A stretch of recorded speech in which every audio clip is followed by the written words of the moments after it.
Yellowstone National Park Superintendent Dan Wenk will put a wrap on his 43-year Park Service career next month. It's a few months sooner than he had hoped. Wenk talked to reporters today during a 2-hour farewell telephone news conference from Yellowstone. He addressed his falling out with Interior Secretary Ryan Zinke, sparked by a disagreement over bison management. Wenk said he felt it was punitive that he was being forced out early, but said the decision to retire was his.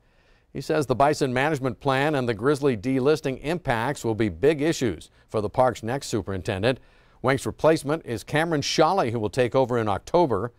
And as for Superintendent Wenk's biggest disappointment, well, he says it's not being able to see bison come off a truck in Fort Peck as part of the plan's relocation efforts. Another big issue is visitor management. Last year, as many as 4 million people came to see Yellowstone.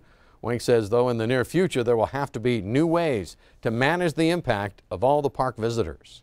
I do believe that we are coming to a point in dealing with visitation in Yellowstone National Park where we have to make some decisions about how we're going to manage visitation in the future.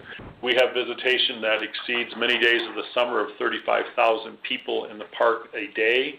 That is certainly stretching our capacity to handle that level of visitation. I think that if I had any advice for local communities, they have an incredible resource here that will continue to provide great economic opportunity for them, but they have to be part of the solution in terms of how we manage visitation, how we make sure that we do not cause negative impacts on the very resources that people are coming to see.